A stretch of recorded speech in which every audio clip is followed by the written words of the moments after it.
System, DWAD 1098 AM. Now Radio. Up next on DWAD, Be Strong and Courageous.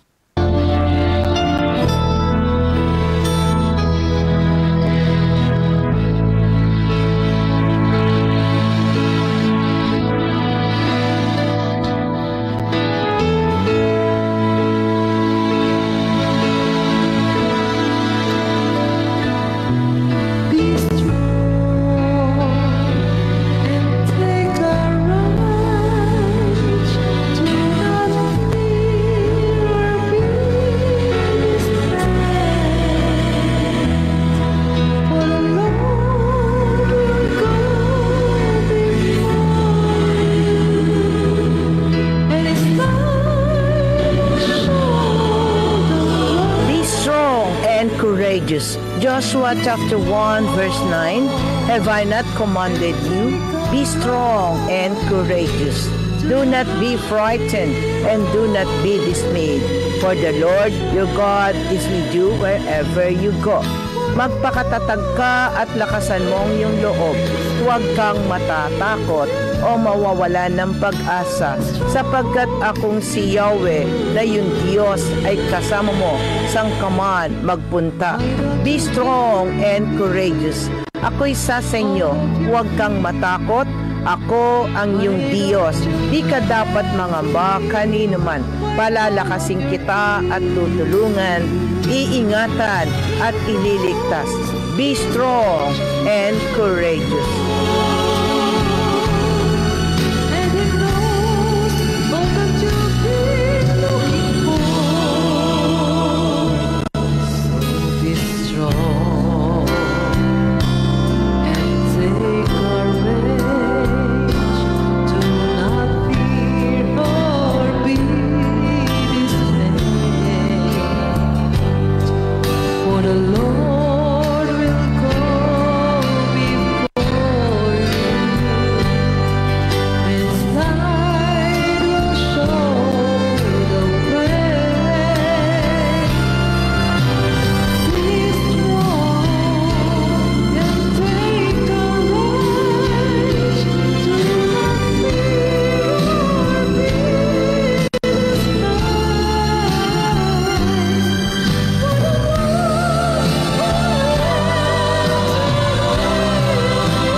Diyos, huwag kang matatakot, ililigtas kita, tinawag kita sa iyong pangalan. Ikaw ay akin, pag ikaw ay daraan sa karagatan, sasamahan kita, hindi ka madadaig ng mga suliranin, dumang ka man sa apoy, di ka maano, hindi ka may bubuwal ng mabibigat na pagsubok sapagkat akong si Yahweh, ang iyong Diyos na magliligtas sa iyo. Be strong and courageous. Napakabuti ng Panginoon sa pamagitan ng programang ito, Be Strong and Courageous, ay makakadama tayo ng panibagong kalakasan at pag-asa na ipagkakalob ni Lord sa bawat sapo na nakikinig ngayong umaga. Be strong and courageous.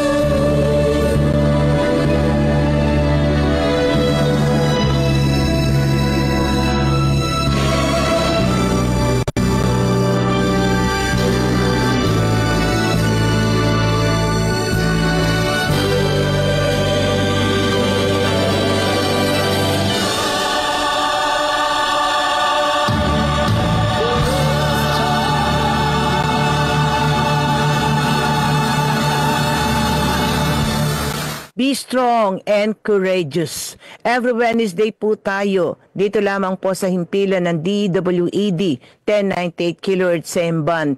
Facebook Live Crusaders Broadcasting System DWED 1098 kHz.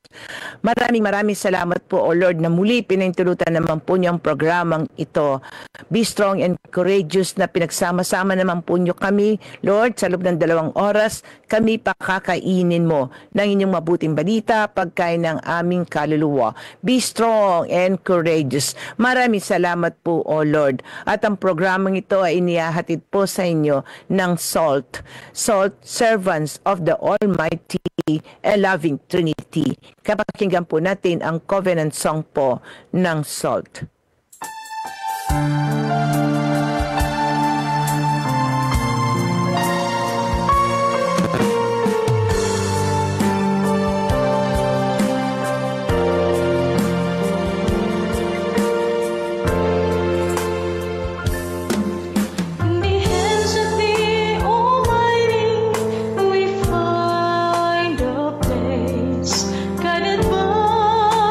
Spirit of love and grace.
stand before you with hearts full of faith that the universe knows.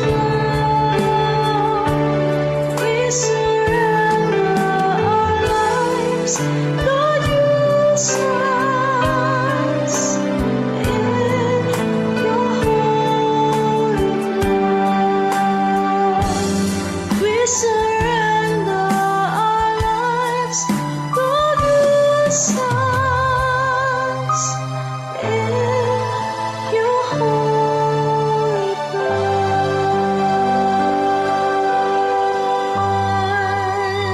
Yes, O Lord, iniaalay po namin ang aming buhay sa iyo, O Diyos. Ikaw ang buhay namin. At ngayon, mga minamahal kong kapatid, tayo po'y dudulog sa banal na harapan po ng Panginoon, paghingi po ng kapatawaran sa ating mga kasalanan. Salamat, meron tayong Diyos na mapagpatawad.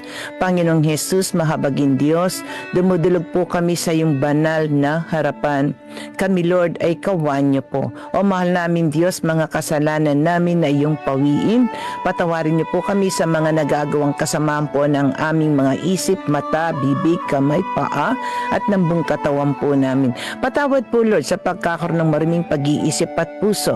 Inaamin namin kami po ay nagkasala laban sa iyo. Patawad po. Linisin mo nawa po ang aming karumhan at patawarin mo ang aming mga kasalanan. Mga pagkakasala namin kinikilala, sa ilang kami nagkasalan tunay, kami ay linisin, sala namin hugasan, at kami ay puputi ng walang kapantay. Sa galak katuwa, kami ay puspusin at muling babalik ang galak sa amin. Ang kasalanan namin, iyon ang limutin. Lahat naming nagawang masama ay pawiin. Isang pusong tapat sa amin likayin. Bigyan mo, O Diyos, ng bagong damdamin. Sa iyong harapan ay huwag kaming alisin. Ang Espiritu mo ang papagariin. Ang galak na dulot ng iyong pagliligtas, ibalik at kami ay gawin mong tapat. Lord, patawad, napakabuti ng Diyos na sa bawat lapit natin ay may tugon ng Panginoon. Sa taus puso nating paglapit sa Kanya, paghingi ng kapatawaran, pinatawad tayo ng Panginoon. Talikdan na natin ang ating mga kasalanan. Dakila ka, O Panginoon, napakabuti niyong Diyos. Ikaw ang aming kalakasan, iniibig naming tunay.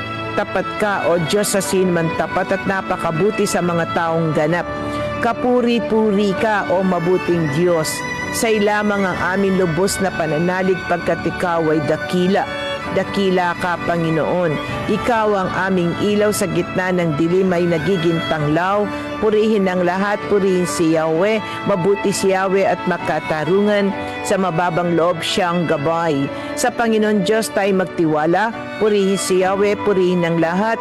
Wagas na pagpuri sa Kanya ay ibigay. Maraming salamat, O Lord. Dakila kayong Diyos. Sa gabay ng banal na Espiritu, tayo'y magtatagumpay sa buhay natin dito sa lupa tungo sa langit para sa buhay na walang hanggan. Banal na Espiritu, puspusin kami ng kaalamang kaloob ng Espiritu. Turuan kami paano makapamuhay ng karapat-dapat at kalugod-lugod. Patnubayan mo ang aming buong pag-iisip, salita at gawa. Puspusin kami ng iyong kapangyarihan upang makapaglingkod sa iyo at sa kapwa. O banal na Espiritu, aming Diyos, dakilang taga-aliw, ikaw na pinakamagaling na kaibigan, alisin mo sa aming puso ang anumang bagay na hindi ka nais-nais sa iyo at kami gawin mong isang kawili-wiling tirahan mo. O banal na Espiritu, liwanagan mo ang aming isip nang kami makakilala at makatalastas ng mga bagay na makabubuti sa amin. Pasiglayin mo ang aming kalooban nang kami maging sang-ayon sa iyong kalooban. Bigyan mo kami ng biyaya upang may sa katuparan namin ang magagandang halimbawa ng kababang loob at karunungan ng pagsunod at ng pagwawalang halaga sa kamunduan ayon sa tinuro ni Jesus. Halina, Espiritu mo pang aliw, tulungan kami upang makatupad ng buong katapatan sa mga tungkulin ng aming kalagayan sa buhay. Mapasan namin ang aming pangaraw-araw na krus ng buong pagtitiis at may sagawa ang iyong banal na kalooban. O Espiritong mapang-aliw, ikaw na tagapamahagi ng bawat kagalingan at ganap na biyaya, ipagkaloob mo po sa amin ang mga biyayang kinakailangan namin. Inihandog po namin sa iyo ang aming isip, puso, kalooban at buong sarili ngayon at magpasawalang hanggan. Magningas nawa ang aming puso sa pag-ibig sa iyo at sa aming kapwa-tao. At ang aming buong buhay ay maging tapat na pagtulad sa buhay at kabanalan ng aming Panginoong Yesus na kasama mo at ng Ama ay purihin at ipagdangal. Ngayong umaga, Banal na Espiritu, humingi po ko ng gabay na kasama ko po si Brother Noriel. Pagkalooban niyo kami, Lord, ng malakas na signal. Pagkalooban niya kami ng kaalaman at karunungan para sa katagumpayan ng paghahayag ng inyong mabuting balita. Salamat, dakilang Panginoon. Turuan mo ako, Banal na Espiritu. Patuloy na niyahan po natin sa awit ng ating kapatid Sister Vigia Abanilla, ang Banal na Espiritu. Come, Holy Spirit, fall afresh on me.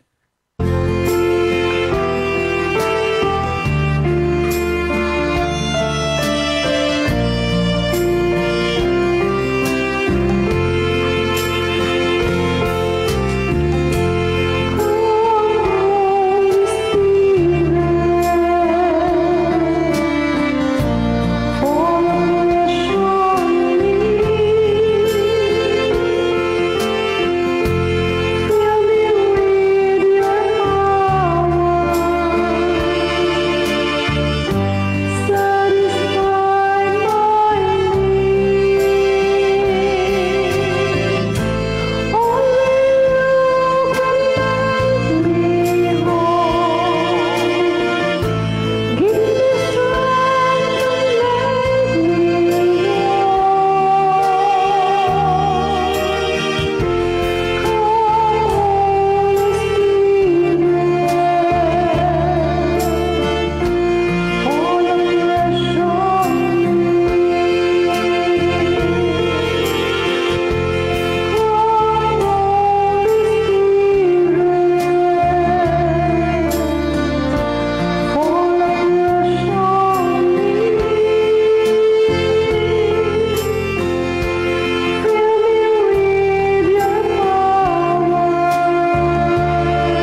Hallelujah, hallelujah, hallelujah. Dakila ka, O Panginoon, napakabuting Diyos, O Lord. Na sa oras na ito, Lord, daman-daman namin yung presensya, O Lord. Daman-daman namin ang yakap mo, O dakilang Diyos na makapangyarihan sa lahat, napakabuti ni Lord. Di man kami karapat-dapat na tumanggap ng maraming biyaya mula sa iyo dahil kami po ay makasalanan. Subalit dahil sa inyong kabutiang loob, O Lord, sa inyong kagandang loob, patuloy na ngayon po ay tatanggap kami ng biyaya, ang inyong mabuting balita, pagkain ng aming kaluluwa. Ang inyong salita na aming maririnig po ngayon dito sa programang Be Strong and Courageous. Maraming salamat, O dakilang Diyos. Pinupurit dinadakila ka namin. Karapat dapat na ikaw ay ang aming sasambahin lamang at patuloy na pupurihin at pasasalamatan. Maraming salamat, Lord, na muli po pinintulutan naman po niyo ang programang ito, Be Strong and Courageous, upang muling makarinig ng salita na ihahayag sa amin ngayong umaga, O Lord. Salamat po, Lord, sa pagkain ng kaluluwa dahil batid namin ang Mateo chapter 4 verse 4 na hindi lang po sa tinapay na bubuhay ang tao kundi sa bawat salita po na namumutawi sa inyong bibig, O dakilang Diyos. Salamat po, Lord, sa biyaya na aming tatanggapin po ngayon. O Panginoon, buong puso naming pasasalamatan ang kahanganghang ginawa mo, Yahweh, aming isasaysay dahilan sa iyo. Kami ay aawit ng may kagalakan. Pupurihin ka, Panginoon, naming katastaasan, lubos ng tiwala ng kumikilala sa iyong pangalan, sapagkat wala pang dumulog sa iyo na iyong tinanggihan. Ang lahat ng buti na iyong ginawa na walang kapantay, aming pinasasalamatan.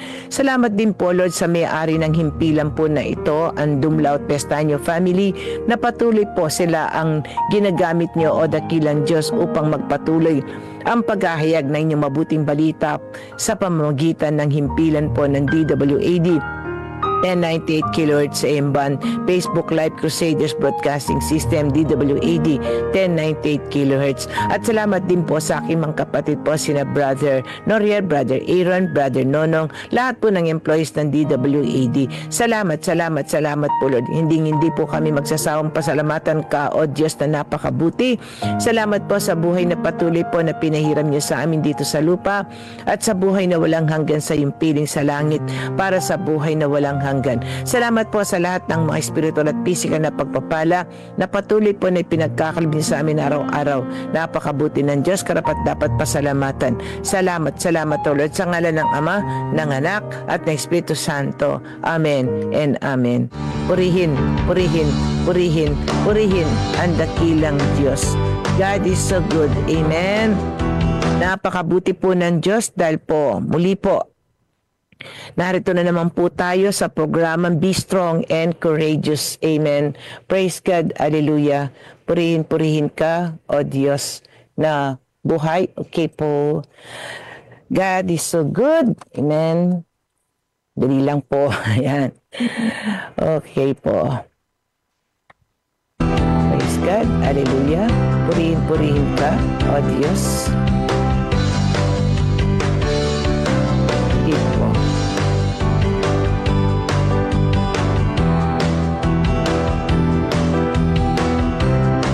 Napakabuti po ng Diyos. Amen. Okay po. Okay, sandali lang po. Medyo nagkaroon po ng problem lang po. Praise God. Hallelujah.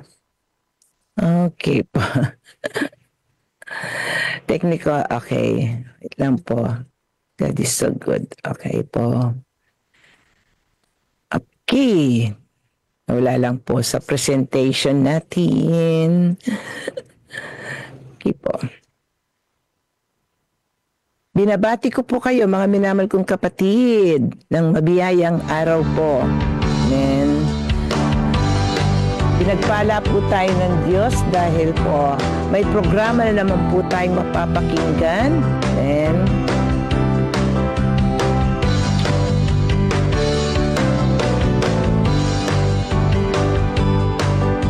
Sister Liv Capuli Manzano pong makakasama niyo, mga minamahal kong kapatid, sa loob po ng 2 oras.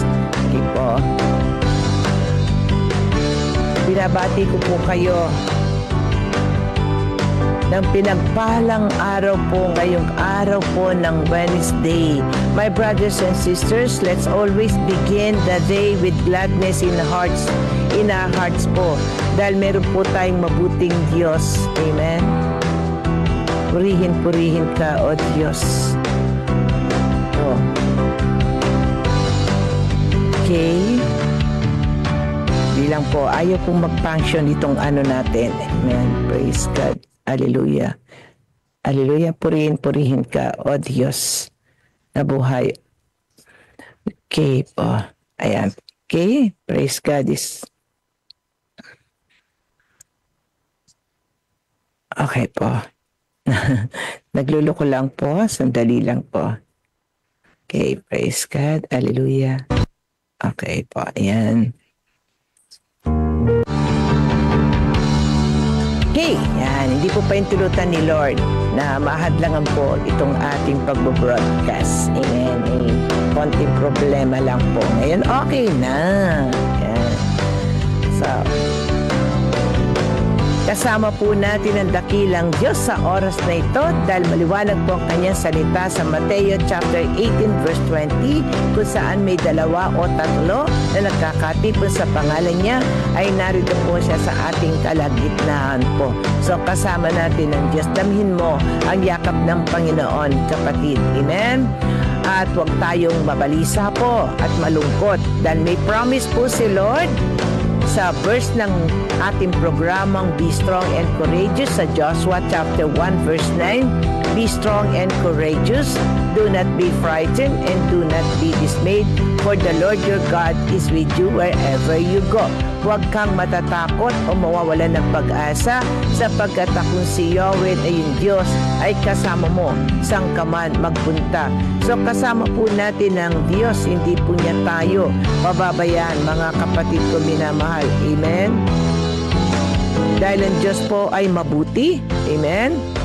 Kaya sa Pilipos po o Philippians chapter 4 verse 4, rejoice in the Lord always. Again I will say rejoice, rejoice. Rejoice po tayo, mga kapatid. Amen. Ulitin ko po. Sinasabi po, nakasulat po sa Philippians chapter 4 verse 4, rejoice in the Lord always. Again, I will say rejoice. Yan po ang nais ng ating mabuting Panginoon sa bawat sa puso sa atin, yung nagagalak po tayo lagi. Punong-puno ng kagalakan sa ating mga puso. Amen. Start a new day with a clean heart. No doubt, no tears, no fear, no worry. Because God is so good. God is good all the time. Kasama niyo po ako sa loob ng 2 oras, walang iwanan, mga kapatid. 2 hours po itong programang Be Strong and Courageous. Wednesday po today. So every Wednesday po ito, alas 11 ng umaga hanggang alaw na po ng hapon. Pwede po kayo mag-message through cellphone number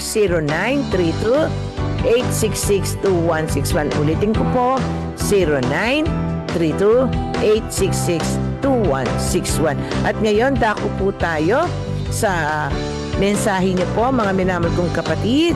Sister Telma Santua, salamat kasama ka namin. Sabi niya, good morning po Sister Lip. At sa lahat ng kapatid kay Kristo, Jesus, nawa lagi tayong mapuspos ng banal na Espiritu ng Panginoong Jesus. Amen. Salamat Sister Telma Santua. Salamat sa aking magandang ninang, tita ko pa, kapatid pa kay Kristo, Juanita Carlos. Amen. Malayo ka man, abot ka ng Facebook Live dahil nasa ibang bansa ka. Salamat at nakakasama ka namin today. Ang dalangin ko sa iyo, Ninang, haba pang buhay mo para makasama ka pa namin lagi dito sa programan Be Strong and Courageous. Sister Pina Marasigan Rojas, mabiyayang umaga sa ating lahat. Salamat po. Sister Carmen Leona, salamat po. Sa aking sambahayan po sa Tagaytay. Yan, aking kapatid, Ronnie Puton po. Yan, samahan ka ni Lord dyan. Amen. Okay, sabi ni Sister Carmen Leona, magandang tanghali po Sister Lib at sa lahat po ng taga-subaybay ng programa mo. Salamat kapatid.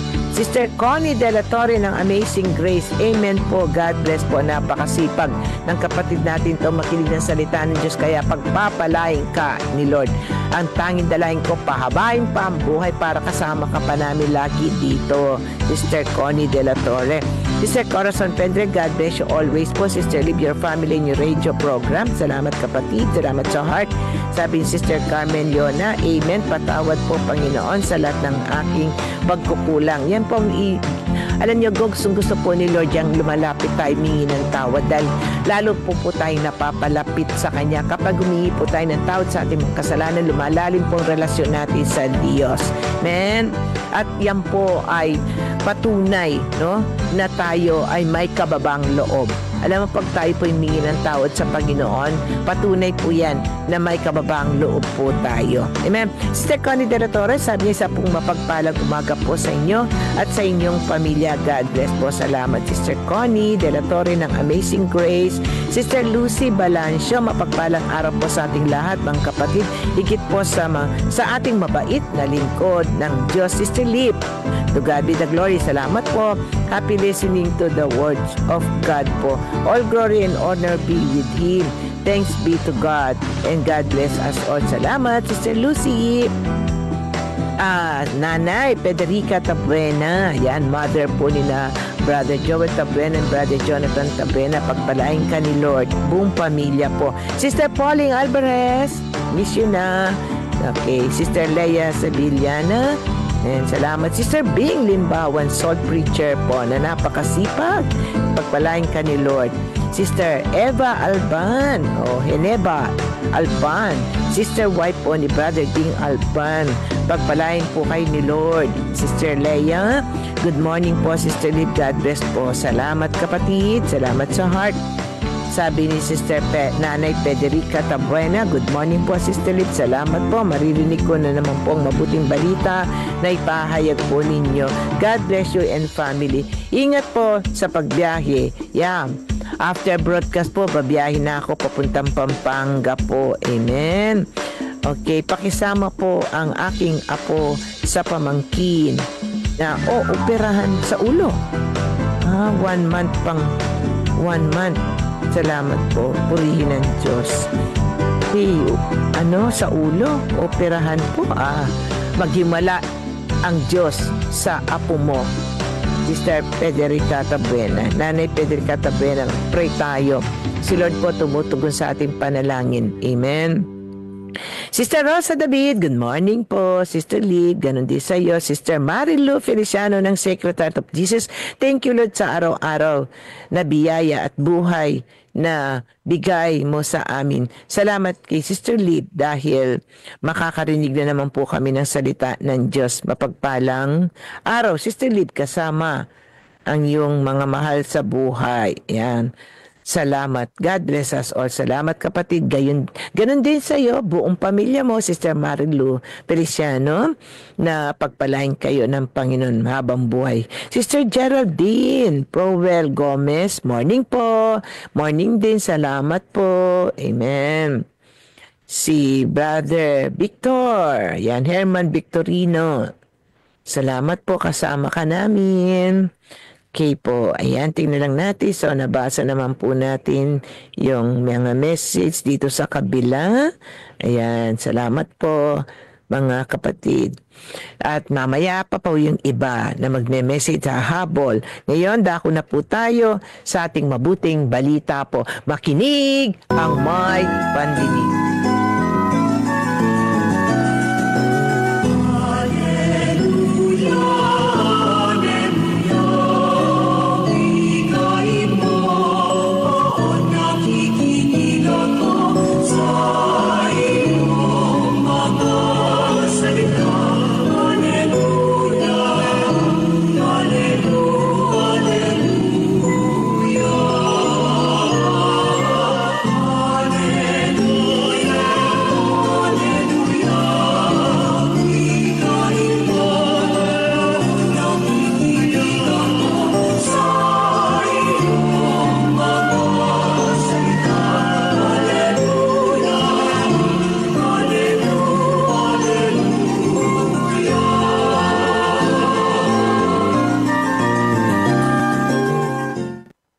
Mga minamahal kong kapatid, ang mabuting balita ng Panginoon ayon kay San Marcos, papuri sa iyo, Panginoon. Muling pumasok si Jesus sa sinagoga. Naratnan niya roon ang isang lalaking paralisado ang isang kamay.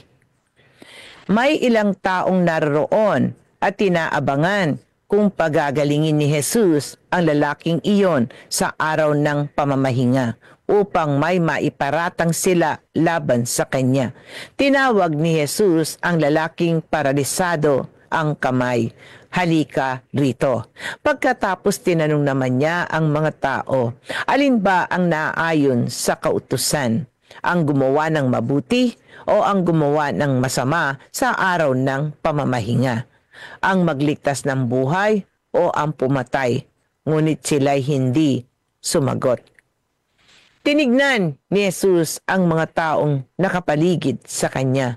Galit at lungkot ang naramdaman niya dahil sa katigasan ng kanilang mga puso. Pagkatapos, sinabi niya sa may sakit, iunat mo ang iyong kamay. Iniunat naman ng lalaki ang kanyang kamay at ito'y gumaling. Umalis ang mga Pariseyo at agad nakipagsabwatan sa mga tagasunod ni Herodes upang maipapapatay si Jesus. Mga minamahal kong kapatid, ang mabuting balita ng Panginoon. Pinupuri ka namin, Panginoong Heso Kristo. At ngayon mga kapatid, pagnilayan na po natin ang ating mabuting balita po ayon kay San Marcos, chapter 3, verse 1 to 6. Ito po'y pinagaling ang lalaking paralisado ang isang kamay. Napakabuti po ng Diyos. Amen. Na hindi lang po pangangaral. Amen. Ang kanyang ginawa nang siya'y na dito sa lupa. Nagpagaling pa rin po ng may mga sakit po. At itong ating gospel na pagnilayan may matatagpuan din po ito sa Mateo chapter 12 verse 9 to 14. Sa Lucas chapter 6 verse 6 to 11 po mga kapatid. Kaya pagnilayan po natin. So ang ating mabuting balita po ni Marcos chapter 3 verse 1 to 6 ay isang paanyaya po na tularan si Jesus sa paggawa ng mabuti at pagpapakita ng malasakit sa kapwa, lalo na sa mga nangangailangan. Anuman ang araw o sitwasyon, hinihikayat din tayo nitong suriin ang ating mga puso at huwag magpatig po ng katigasan. Yan, ng katigasan o yung pagkabulag sa diwa ng batas ng Diyos. So, ang mensahe po, maliwanag po, ng mensahe po ng ating gospel for today, Wednesday po, ay tumutok po sa pagmamalasakit, paggawa ng mabuti, at pagbubukas ng puso sa Diyos sa halip na mahigpit na pagsunod sa batas na walang pagmamahal o habag. Amen? So yung iba, sinisikap nila na sumunod sa utos ng Diyos. Tama naman po. Subalit, walang pagmamahal o habag. Amen? Ang kanilang pamumuhay. Katulad na lang po ng isang binatang mayaman na lumapit po sa Panginoon. Tinatanong niya po, paano niya makakamit ang buhay na walang hanggan. Sinagot po siya ni Jesus na sumunod sa utos ng Diyos. Pinagmalaki po niya na bata pa po siya ay nakakasunod na sa utos ng Diyos dahil po yun ang turo ng kanyang magulang. Natuwa naman po ang Panginoon. Magaling, nakakasunod. Anong sabi ng Panginoon? Umuwi ka. Ibenta mo yung ari-arian at ipamigay sa mga taong nangangailangan, sa mga mahihirap po, no? Walang makain, pamigay mo. Malungkot po siya na tumalikod. Sabihin, hindi po siya nakasunod. Dahil sabi po ng Panginoon, ibenta mo yung ari-arian, no? Muwi ka. Benta mo, pamigay mo sa mahirap, bumalik ka, sumunod ka sa akin. So, sabi ng Panginoon, ay may kawang gawa ka dapat. Nakakasunod ka sa utos ng Diyos, wala ka namang kawang gawa. Hindi ka rin maliligtas. Amen? So marami po na ganyan, no? Na sinisikap nila na makasunod po, no?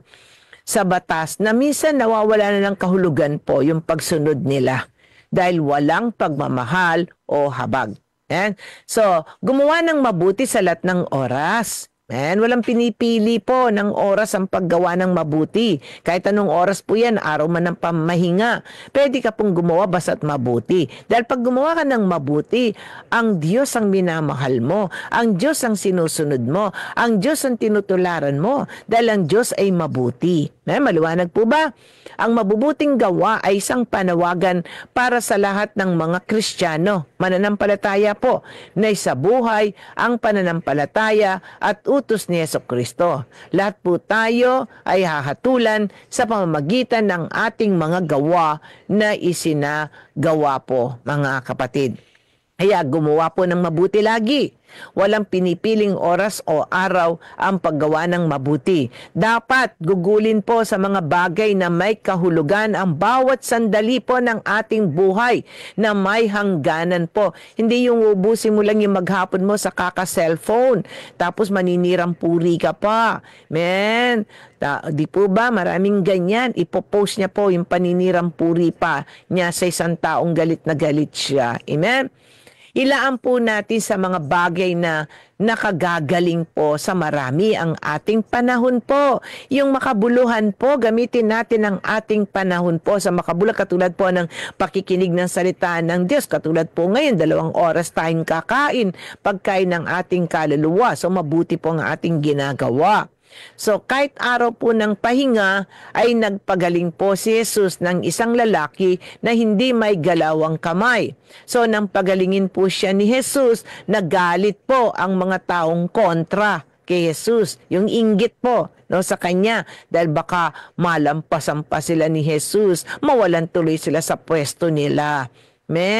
So, nagalit ang mga taong kontra kay Jesus at nais magsumbong tungkol sa kanya dahil ayon sa kanila, paglabag ito sa batas ng araw ng pahinga o yung Sabbath day po na tawag. So, nakakalungkot ang pagugali ng tao na nagagalit dahil sa paggawa ng mabuti. Totoo naman po, gagawa ka ng mabuti, usiging ka pa, magagalit pa sa'yo. Ayan po ay patunay yan, nainggit po yan. Kapag nagagalit siya na gumawa ka na ng mabuti, nagagalit pa. Amen. Yung iba makasarili po, no? Na ginawan mo na ng mabuti. Tapos kapag may nagawa ka lang ng mali, konting mali lang, yan, galit na sa'yo dahil masyado niyang minamahal ang kanyang sarili dahil siya'y nasaktan. Dapat kinakalimutan po natin ang ating sarili. Amen? Lagi tayong marunong umunawa, magmahal, kailangan lagi tayong may habag. Yung iba pa nga po ay naiinggit kapag gumawa ng mabuti at marinig mo pa na mayabang ang taong gumagawa ng mabuti. Kapag may nakita po silang gumagawa ng mabuti, sasabihin pa, mayabang yan. Amen? Instead na magalak dahil nakagawa ng mabuti ang isang tao, ay sisiraan pa ito. Amen? Tulad ni Jesus, mabuti na ang ginagawa ay nais pa siyang patayin. So sa halip na matuwa, nang gumaling ang kanilang kapwa, nagalit pa sila. Amen. Mas binibigyan nila ng halaga ang pagsunod sa batas na nakasulat kaysa sa pagtulong sa kapwang nangangailangan. Ang tao ay misyong kawang gawa. Amen. Ulitin ko po na ang tao ay misyong kawang gawa. Kaya napakaliwanag po dito sa ating gospel no Marcos chapter 3 verse 1 to 6 ay nagpapakita ng mahalagang mensahe tungkol sa habag, katarungan at pagiging bukas sa kalooban ng Diyos kaysa sa mahigpit na pagsunod sa tradisyon o batas. Kaya ang mga pangunahing pong aral ng mabuting balita ayon po kay Marcos, mga kapatid, ito po yung una. Ito po mga kapatid, ang pangunahing aral po ng mabuting balita na ating pinagnilayan po, itong ang Panginoon ay may malasakit sa mga nangangailangan. Tingnan niyo po kahit araw ng pamamahinga na sinasabi bawal gumawa dahil siya po, mga kapatid, may malasakit po no sa kapwa na hindi may galaw yung kamay po, no, yung paralisado ang isang kamay, pinagaling niya po. Amen? Kasi kailangan po ng paralisado na ng isang kamay na gumaling po. Amen? Kailangan niya. So, ang Panginoon ay may malasakit sa mga nangangailangan. So, Dito sa ating gospel po, sa kwento po, no, si Jesus ay pumasok sa sinagoga at nakita ang isang lalaking tuyot ang kamay. Sa halip na baliwalain po ang kalagayan nito dahil araw ng Sabat, ipinakita niya ang kanyang malasakit at handang tumulong. Ang paggawa ng mabuti ay hindi dapat limitahan ng anumang araw o batas, mga kapatid. Kaya ano sinasabi sa Galatia chapter 6 verse 9 to 10? Kaya't huwag tayong magsawa sa paggawa ng mabuti. Pagdating ng takdang panahon, tayo ay aani kung hindi tayo magsasawa.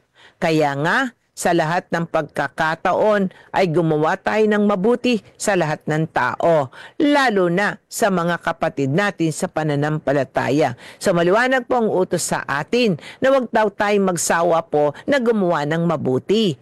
Dahil po kapag tayo gumagawa ng mabuti, pinararangalan po natin ang Diyos. So patunay na ang sinasamba natin ang Diyos na mabuti. Kaya tayo nakakagawa ng mabuti. Kundi po ang Diyos ang ating sinasamba, mga kapatid, hindi po tayo makakagawa ng mabuti. Ang gagawin po natin ay masama. Kaya marami po ang gumagawa ng masama dahil ang sinasamba po nila ang mundo na si Satanas po. Amen?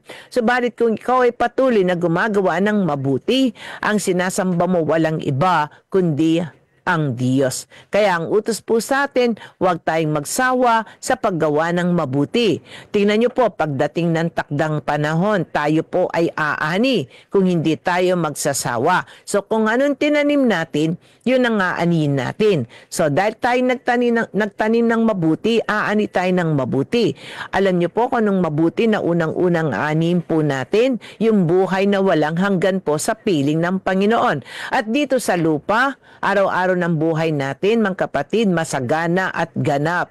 Kasyasya. Amen? Dahil promise po ni Lord dyan sa John 10:10 na naparito ang anak ng tao, si Jesus po, upang ang mga tupa, tayong mananampalataya, no, na sumusunod sa Diyos, ay magkakaroon ng buhay na ganap at kasyasya. So, dito pa lang po sa lupa, makakadama tayo na ng buhay masagana po, mga kapatid, sa piling po ng Diyos, at sa langit po ang buhay na walang hanggan. So, mga kapatid, kaya kapag tayo may pagkakataon po na gumawa tayo ng mabuti sa lahat po ng tao, kahit hindi mo siya kilala, kapag siya'y nangangailangan, tulungan mo siya. Lalo na po sa mga kapatid natin sa pananampalataya. Amen? So, higit na mahalaga po ang pagmamalasakit at paggawa ng mabuti sa kapwa kaysa sa pagsunod sa mga panlabas na ritual o tradisyon. Meron po, no, marami ang sumasama po sa mga precision, wala pong masama yan. O, lalo na pag January 9 sa Quiapo po, talaga nakikipagsiksikan pa po, no? Ayan, dahil po nakasanayan na nila. Subalit tingnan nyo po, pag nilayan po ang buhay nila. Amen? Hindi pa po nakakasunod sa kalooban ng Diyos. Hindi naman po lahat, no? Meron pong iilan pa po, no? Na sinasabi lang mananampalataya. Subalit ang buhay nila, wala naman po sa Diyos. Amen? Nasa mundo pa rin. Yan. Napatuloy pa rin na gumagawa ng masama. So, ang pagiging liwanag sa mundo sa pamamagitan ng paggawa ng mabuti. So, yun po yun. So, pagiging liwanag sa mundo sa pamamagitan ng paggawa ng mabuti. So, kapag gumagawa ka ng masama o kasalanan, hindi ka liwanag, ikaw yung nagbibigay ng dilim. Amen? So, liwanag, kapag sinabing liwanag, nagliliwanag ang buhay mo dahil si Kristo ang buhay mo. Kaya liwanag ka ng mundo. Liwanag sa mundo. Amen? Hindi yung katitisuran ka pa. Amen? Marami pang nagpapayo ng masama. Amen? Na kapag ikaw ay sinuntok, suntokin mo rin, labanan mo. Yan. Ay, demanda mo pa yan. Amen? Pablatter mo pa yan. Amen? Yan ang mga turo ng iba po, no? Instead na sasabihin, magpapasensya na lang. Pasensya na lang para magkasundo kayo kasi mahirap kapag yan ay dinimanda mo pa. Magkakalamat na inyong pagsasama. Kapag yan pinablatter mo pa, yan, masusugatan ng puso ng mga mahal mo sa buhay o ng kapwa mo. o kung sino man na pinablatter mo. Di po ba? Kasi masakit po yun. Kaya wag na po tayong mag-aaway-away. Kailangan nagmamahalan po. Amen?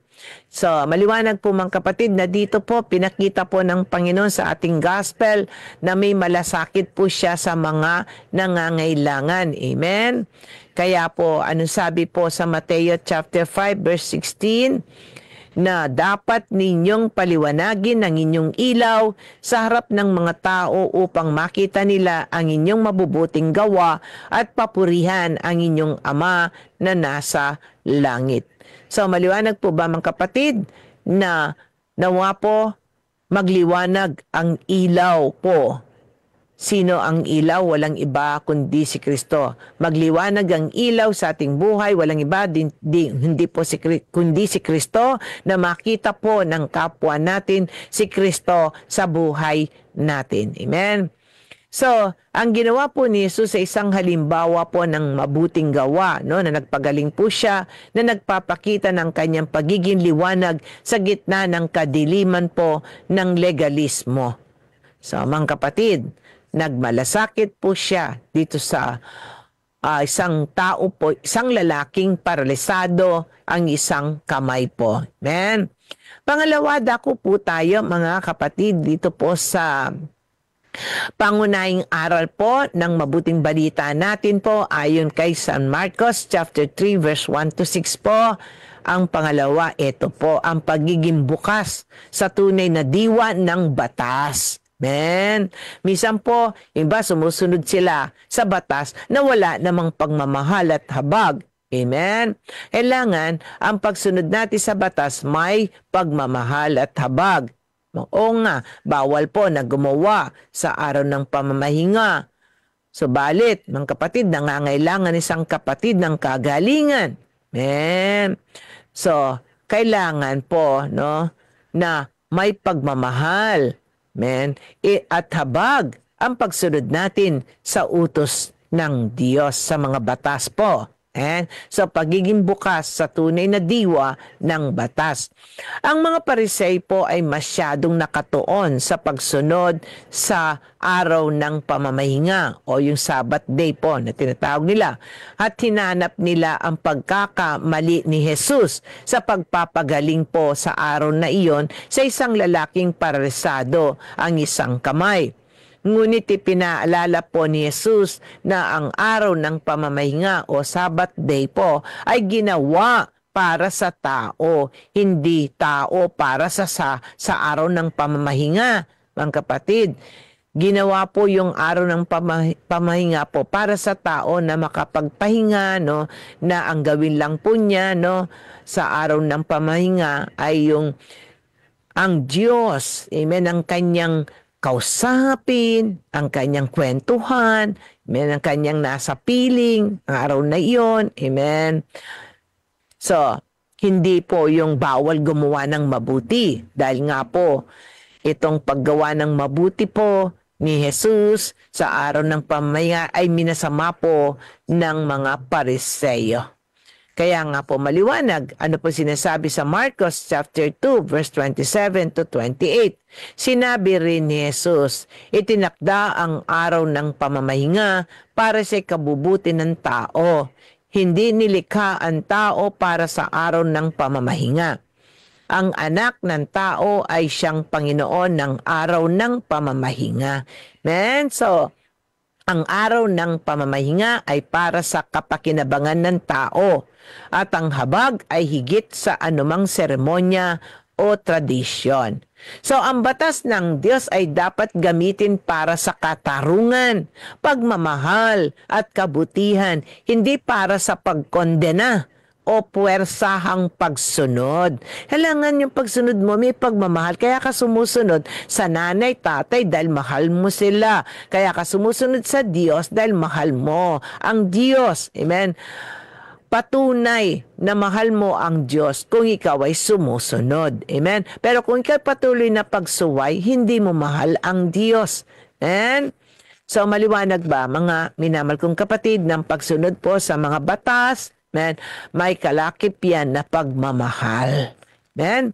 Kaya po si Jesus, kahit po araw ng pamamahinga na bawal gumawa pa rin siya dahil nga po may pagmamahal po siya sa isang lalaking paralisado ang isang kamay.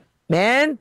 Pinagaling niya po. Maliwanag po ba? So, yun po. Pangalawa, no? Pangatlo, dako na po tayo sa pangunahing pong aral nitong ating gospel po.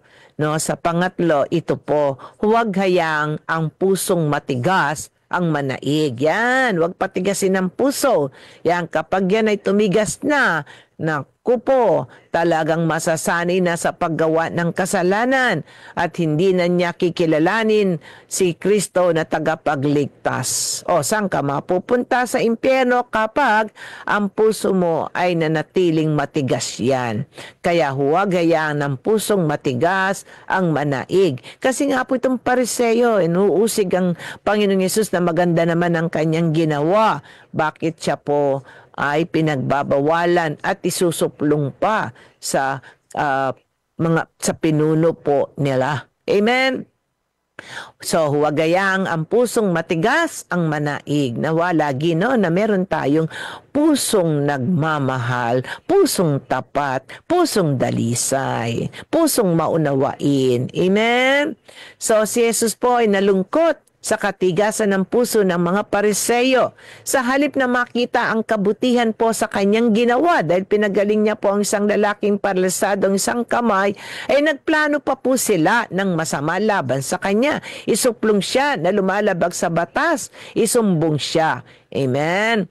So, ang pagiging matigas ang puso ay hadlang sa pagkilos ng Diyos. Totoo po, kapag matigas ang puso mo, hadlang niyang po yan sa pagkilos ng Diyos sa buhay po natin. Amen.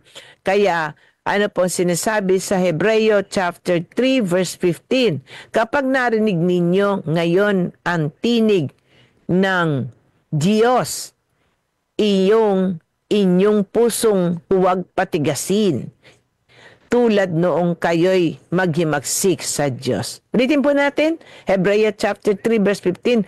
Kapag narinig ninyo ngayon ang tinig ng Diyos, iyang inyong puso'y huwag patigasin, tulad noong kayo'y maghimagsik sa Diyos.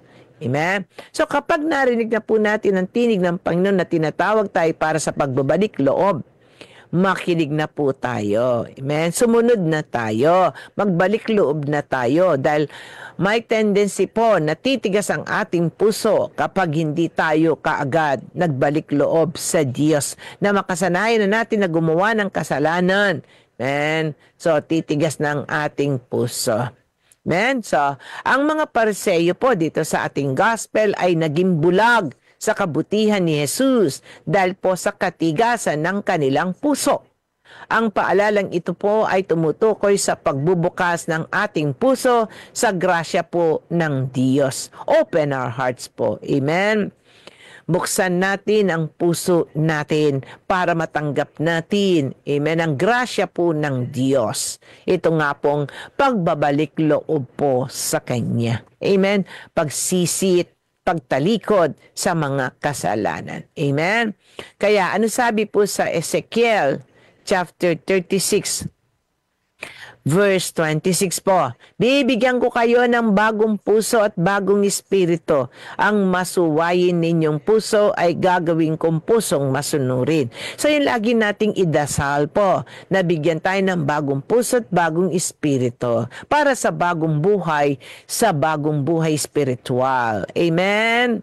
So, ang masuwayin po nating puso, amen, ay idulog natin sa Diyos na gawin itong pusong masunurin. So, ang Diyos ay handang baguhin ang ating mga pusong matigas upang maging bukas sa ating kalooban. Ang matigas na puso ay nagiging hadlang sa grasya ng Diyos. Ang pagiging bukas sa kalooban ng Diyos ay nagdudulot ng buhay at biyaya. Amen? So, maliwanag po ba, mga kapatid? Huwag nating panatiling matigas ang puso natin dahil dadalhin tayo niyan sa impyerno. Amen? So, sikapin natin na malinis na puso. Amen. pusong dalisay, pusong masunurin, amen, makikita natin ang Diyos sa kanyang kaharian para sa buhay na walang hanggan. So mga kapatid, itong ating mabuting balita, paano natin ito apply po sa ating buhay? Yung practical na aplikasyon ng ating mabuting balita po sa ating buhay, mga kapatid. Kaya meron po tayong mabuting balita na pinagninilayan po. Amen. Para ito po ang isabuhay natin. So para natin may sasabuhay po ito, itong mabuting balita na ating pinagninilayan, mga kapatid, una yung pagmamalasakit po sa kapwa. So marunong tayong magmalasakit sa kapwa. Sa araw-araw na pamumuhay, unahin ang paggawa ng mabuti kaysa mahigpit na pagsunod sa tradisyon. So yun po, sa pagsunod natin po sa utos ng Diyos, may pagmamahal po. Amen. Yes, makakasunod tayo sa utos ng Diyos kung wala naman po itong pagmamahal. Amen. Ginagawa mo lang dahil takot kang mapunta sa impyerno, hindi dahil mahal mo ang Diyos kaya ka sumusunod sa Kanya. Kapatid, kailangan, mga kapatid, ang pagsunod po sa Diyos ay may kalakip na pagmamahal. Mahal mo ang Diyos at mahal mo yung kapwa. Yun po yung una, pagmamalasakit sa kapwa. Pangalawa, unahin ang diwa ng batas. Unahin po. Gusto sabihin, unawain. Yan. Kaya, unahin po ang diwa ng batas. Unawain po ang diwa ng unawain po ang diwa ng mga kautusan po ng Diyos na ito ay para sa pagmamahal at habag. Amen? So, maliwanag po ba, mga kapatid? Pangatlo po, yung magpakumbaba at magbukas ng puso. Yeah. Iwasan ang pagiging mapanghusga at palaging sikaping intindihin ang kalooban ng Diyos. So maliwanag po ba ang kapatid dyan ng isabuhay po natin na natutunan natin dito sa ating gospel, yung pagmamalasakit sa kapwa, amen, yung unahin ng diwa ng batas, yung magpakumbaba at magbukas ng puso. Amen? So mga kapatid, paano masusuri ang mabubuting gawa po? Sinusuri sila depende po sa kung ikaw ay isang mabuting tao. Kung ikaw ang iyong puso ay magiging maganda ang pakiramdam sa isang tiyak na antas. Depende po sa iyong mga gawa o sa pag-uugali din ng isa na inalok mo ang iyong tulong sa antas ng mabuting gawa na nagawa mo sa parang iyon ay pakikitunguhan ka niya. Kaya ang kamay nilikha upang iugnay sa kapwa. Kaya pinagaling po itong isang lalaking paralisado ang isang kamay para siya rin po ay magkawang gawa dahil ang kamay nilikha upang iugnay sa kapwa. So sa pag-unat ng ating mga kamay, nabibigyan ng pagkakataong iugnay ang sarili sa sangnilikha. So ang pag-unat ng kamay, nagpapahiwatig ng pakikiisa, pakikisangkot at pagdamay. So sa pag-unat ng ating mga kamay, naglalarawan ito na hindi tayo iba sa ating kapwa. Hindi nakikita ang ilang mga tao tulad po ng mga Pariseyo sa Ebanghelyo po na ang katotohanan na ang tunay na nakalulugod sa Diyos ay kapakipakinabang sa tao. Hindi nila nakikita ang kaugnayan po ng utos na mahalin ang Diyos ng higit sa lahat ng bagay at mahalin ang mga tao tulad ng pagmamahal natin sa ating sarili. Kung inilalagay po lamang nila, no? Kung inilagay lamang po nila ang kanilang sarili sa kalagayan po ng lalaking hindi may galaw, ang kanyang kamay dahil paralisado po ito. So nagalak din sana po no ang mga Pariseyo na pinagaling siya ni Jesus dahil kapwa nila iyon na gumaling siya. So ang taong may katigasan ng puso na umiiral ang inggit tumatangging mag-unat ng kamay. Nagbubunga ito ng paglayo, kawalang pakialam, at pagiging makasarili. So salita ni Jesus na iunat ang mga kamay ng may sakit na buo muli ang wasak na pagkakataong bunga ng kawalan ng ugnayan. So nais ng mga Pariseo dakpin si Jesus dala ng paglabag niya sa batas ng Sabat o ng araw ng pamamahinga. Nais nilang pigilan ang pag-unat ng kamay ng tao at ng Diyos. Kaya mga kapatid ko minamahal, paano ba nating ginagamit at pinapahalagaan ang ating mga kamay?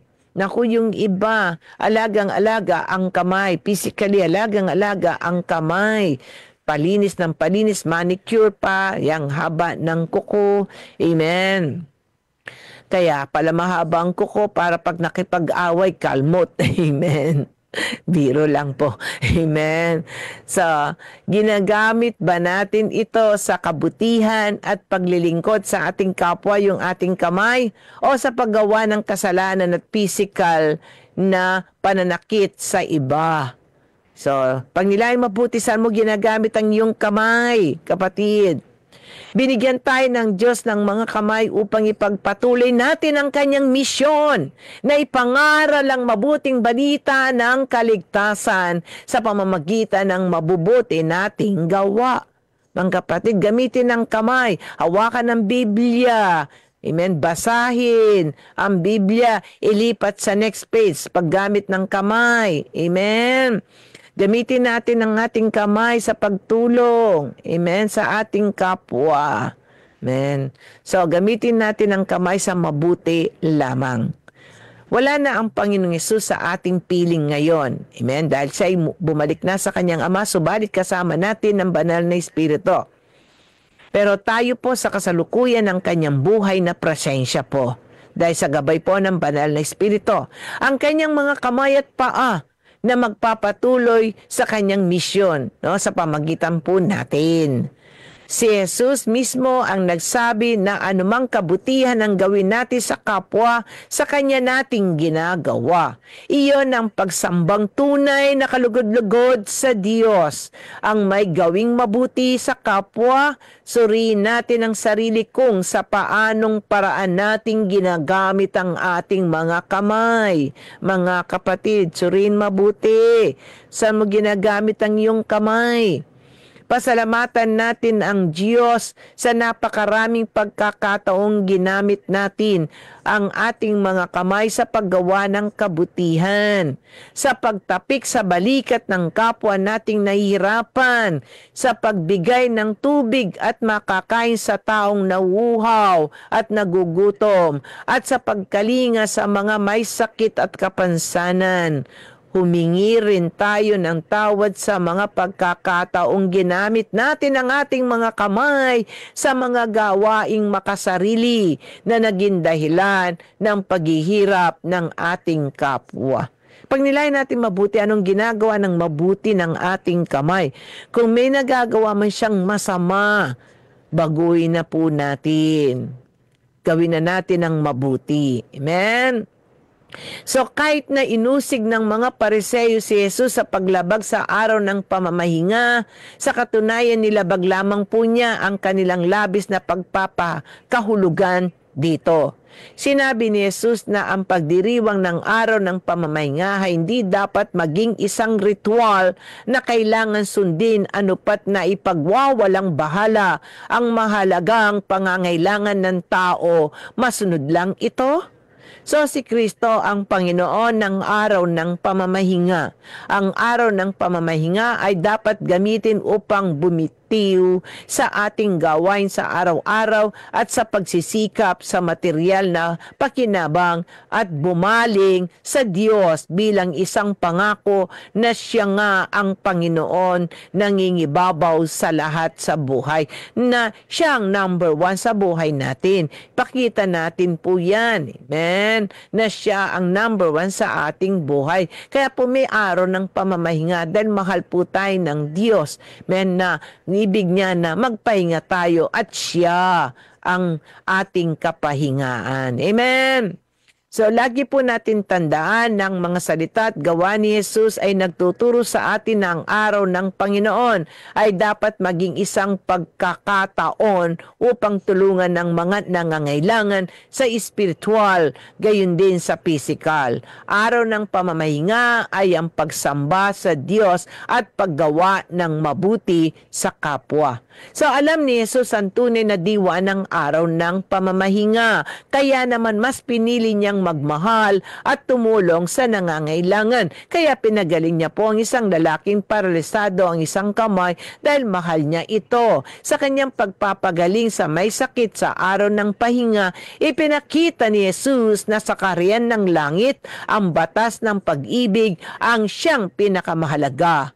Nang minsan tanungin po siya kung ano ang pinakamalagang tuntunin ng batas, pagmamahal sa Diyos at pagmamahal sa kapwa ang naging tugon ni Jesus.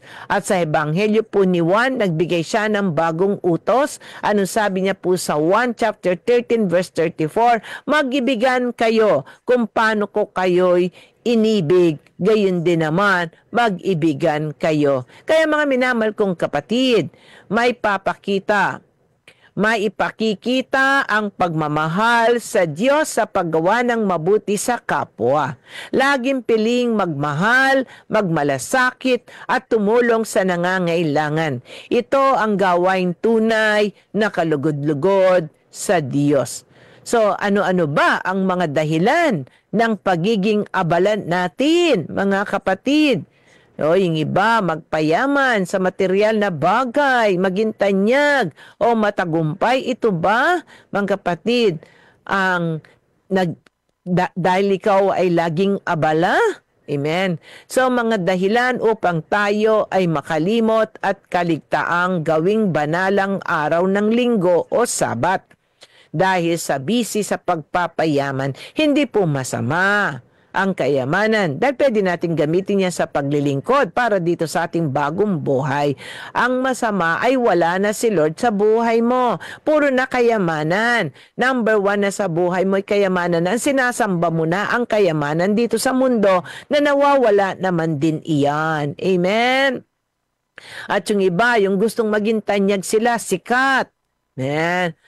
So, akala nila ang maraming kayamanan ng tagumpay, ang tanyag, amen, tagumpay sa lahat ay yun ang buhay. Hindi po. Ang tunay na buhay ay ang si Kristo ang nasa buhay mo. Dahil naliwanag na siya ang daan, katotohanan at buhay. Walang makapupunta sa Ama kundi sa pamamagitan niya. Maliwanag po na nakasulat yan sa 1 chapter 14 verse 6 po. So, nagiging alipin tayo ng ating pansariling pangangailangan. Hindi masama po ang magsikap at magtrabaho para sa kapakanan at ikabubuti ng ating mga pamilya dahil tiniyak mismo po ng Panginoon na ang lahat ay maayos ng nilikha niya ang mundo bago siya nagpahinga. Ginawa ng Panginoon ang araw ng pahinga upang tayo ay magkaroon ng panahon sa pagdarasal, pagsamba at pagpapasalamat sa Diyos. Higit sa lahat, tayo ay nagsisimba sa araw ng linggo at may pagkakataon na tanggapin ang kanyang banal na dugo at laman sa banal na Eucharistia. Sa pinagpala tayong mga mananampalataya dahil sa kanyang mga salita ay tumatanggap tayo ng kalakasang espiritual upang ating mapamahalaan po ang ating pansariling pangangailangan at ng iba pa nating mga kapatid. Lagi nating unahin po ang paghahangad sa kaharian ng Diyos at ang lahat ay mapapasa atin po. Gawin natin ang bawat araw ng ating buhay na araw na kasama ang Panginoon. So, nagbibigay saksi po ang ebanghelistang si Marcos na may natatamong paggaling ang taong lumalapit ng buong pagtitiwala sa kakayahan ng anak ng Diyos na magbigay buhay. So, ang mabuting balitang ito po ay pagpapatunay lamang po sa katotohanan ng hindi ang Diyos ang may likha ng pagdurusa at kamatayan. Subalit may paanyaya siya na ating danasin ng mga ito ng may pananalig sa Panginoong Hesukristo. Kaya po ang araw ng linggo ay hindi lamang nagpapaalala sa atin na ang Panginoon ay nagpahinga sa ikapitong araw pagkatapos niyang likhain ang mundo. Nangahulugan din po ito na pinalaya niya ang Israel sa pagkaalipin. Makabubuti sa ating mga Kristiyano ang araw na ito ng pahinga. Kaya mga kapatid, ang ating gospel po, Marcos chapter 3 verse 1. Nais kong basahin muli po itong verse 1 para sa kabubukas lang kanilang Facebook at sa radyo po. Ang gospel po natin, Marcos chapter 3 verse 1 to 6. Maiksi lang gospel natin. 6 na verse lang po. Tingnan niyo po sa verse 1, muling pumasok si Jesus sa sinagoga, naratnan niyang roon ang isang lalaking paralisado ang isang kamay. So, pinagaling niya po ito, mga kapatid. Amen. At sabi sa verse 2, may ilang taong naroon na inaabangan kung pagagalingin ni Jesus ang lalaking iyon sa araw ng pamamahinga upang may maiparatang sila laban sa kanya. So, nandun po yung mga Pariseo, tinitingnan po nila kung pagagalingin po niya sa araw ng pamahinga at pwede po ito siyang isumbong. Amen. Binaluktot ng mga Hudyo ang layunin at kahulugan ng araw ng pamamahinga. Kapag po may tupang nahulog sa balon, iahaw nila ito kahit araw ng Sabat, no? Dahil sa kapakinabang po nilang sarili nila. Amen? Tingnan niyo po. Sabi nga po sa Mateo chapter 12 verse 11 to 12 po. Sumagot siya, kung kayo'y may tupang mahulog sa balon sa araw ng pamamahinga, hindi ba ninyo ito iahahon? Higit na mahalaga ang isang tao kaysa isang tupa. Kaya't naayon sa kautusan ang gumawa ng mabuti sa araw ng pamamahinga. So kung nagagawa nila ito sa isang hayop, no, naihayon to kapag nahulog po siya, no, sa balon, bakit hindi nila mapagukulan ng habag ang kapwa nila tao kung araw ng pamamahinga? Masigit ang halaga ng tao kaysa tupa. Kasi nga po miral yung inggit dahil si Jesus po na tao ay nakakapagpagaling. Itinakda ng Diyos ang araw ng pamahinga para sa kabutihan ng tao. Kaya dapat gumawa ng mabuti ang tao sa araw na ito. Dapat nilang tulungan ang mga nangangailangan. Handa si Jesus na gawa ng mabuti sa araw ng pamamahinga ang taong tuyot ang isang kamay. Amen. Kaya sabi sa verse 3 po, tinawag ni Jesus ang lalaking paralisado ang kamay, halika rito. So lahat po tayo tinatawag ng Panginoon, halik kayo. Amen. Halika rito. Sabi niya po, dun sa isang lalaking paralisado ang kamay. Meron tayong naririnig o nararanasang mga paggaling sa sakit na hindi may paliwanag ng siyensa.